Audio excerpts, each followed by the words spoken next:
Welcome to this explainer. Today, we're diving right into the exact moments and the rules for when to use simple versus continuous verb tenses. It's one of those foundational parts of English grammar that can literally transform how naturally you speak. But yeah, it's also one of the most common stumbling blocks.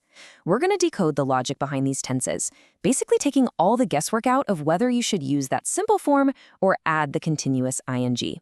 By the end of our time together, you'll have a rock-solid framework to express exactly what you mean when you're talking about time, actions, and states of being. Let's get into it. So, let's jump straight into a question that trips up native speakers and learners alike. Are you having a sandwich, or do you have a sandwich? Sounds a bit like a trick question, doesn't it?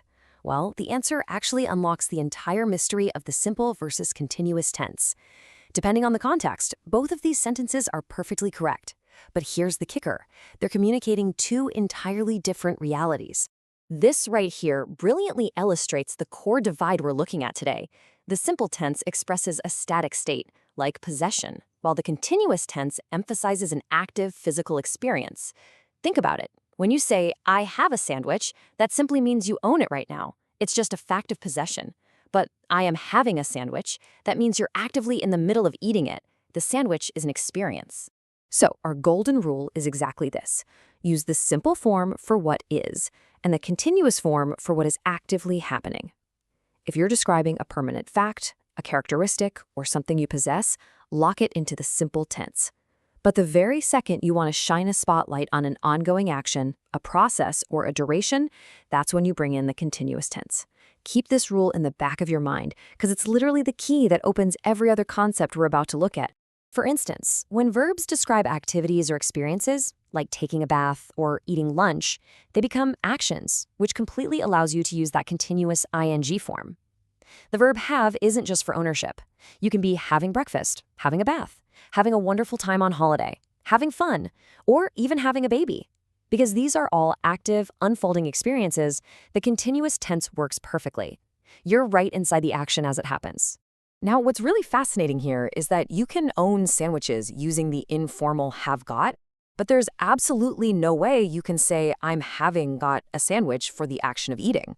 Have got is incredibly common in spoken English to show possession, like I've got a new car or I've got a headache, but it is strictly walled off for possession and characteristics. The moment you shift into an action, like actually eating that sandwich, have got completely disappears from the rules of grammar, and we rely purely on the continuous having. Section 1.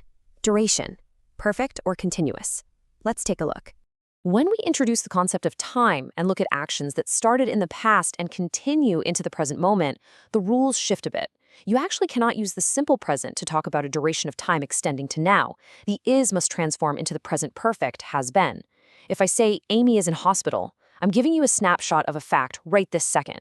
But if I want to tell you how long she's been there, let's say since Monday, I can't say Amy is in hospital since Monday. Because we're now measuring a period of time from the past right up to this current moment, we have to switch gears and use the present perfect. Think of it like a timeline. When an action like rain starts in the past and continues right up to now, we rely on the present perfect continuous to capture that unbroken duration. Imagine you got up this morning, looked out the window, and saw rain. You look out the window right now, and yep, it's still raining. To communicate that entirely unbroken stretch of weather, you combine the perfect and the continuous. It has been raining since I got up this morning. You're beautifully bridging the past and the present together. Just as our source material advises, adding that ing form completely shifts the spotlight onto the ongoing momentum of the action itself.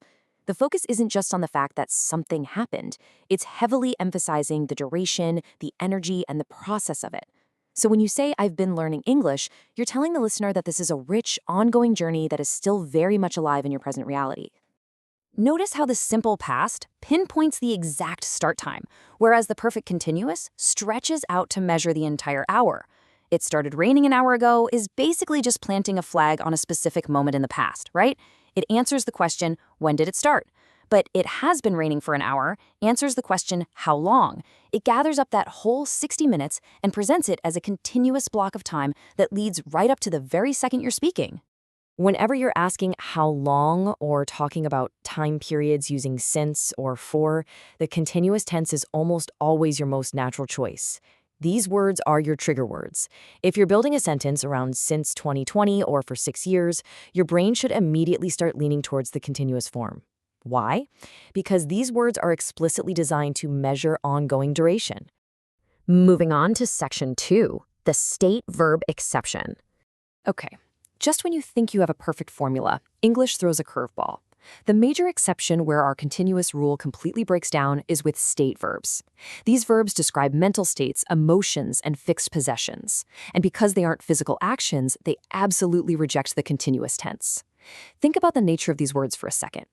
You can't visibly see someone knowing a fact or physically believing an idea. They're internal realities. They just are. Because they lack that physical, active momentum, we literally never use them with an ing. This is exactly why a word like know stays simple. You can't actively be knowing someone as an ongoing physical activity.